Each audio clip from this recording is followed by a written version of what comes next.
Hello everyone and welcome back to my channel. On today's episode of me talking about 7 things, I'll be going over a brief recap of Largados e Pelados Brazil, which is the Brazilian spin-off of Naked and Afraid. Now before I continue, link below are some surveys. There's the Largados e Pelados Excel survey and the Last One Standing survey. Now for the Last One Standing survey, I will not include survivalists who have competed on seasons 1, 2, 3. So I know some individuals have put in the who am I missing from the list and have put survivalists who have competed on the first 3 seasons, but unfortunately I am not including them just to kind of narrow down the field a little bit and give others a chance to be voted for, so I apologize for that. Now going back to Largados e Pelados Brazil, instead of the format from Naked and Afraid where you follow 1 to 4 survivalists over an episode, this is similar to Excel where you have 10 survivalists who have been paired up and are tasked with surviving 21 days, and they're put in a similar area, so they do merge,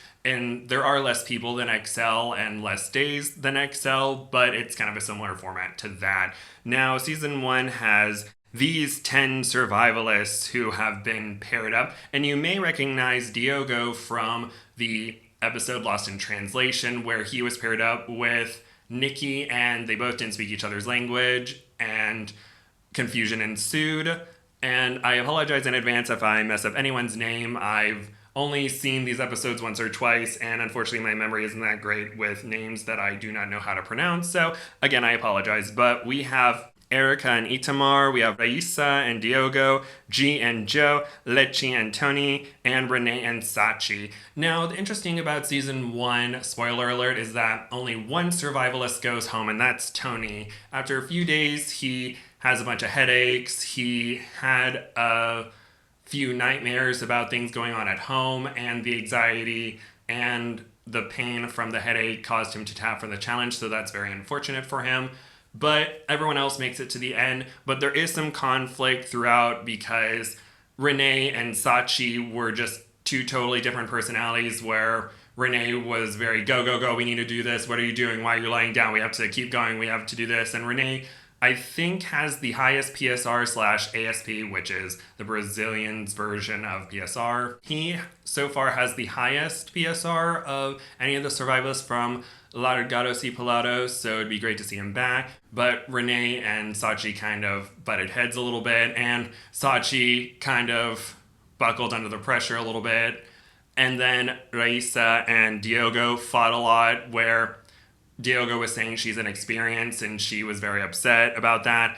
Erica and Lechi kind of got into it because after Tony tapped, Lechi and Itamar and Erica kind of merged together, and Erica saw Lechi as very lazy because she wasn't really doing much and lying around and trying to recover from not really doing much because Tony was kind of supporting her for those first few days.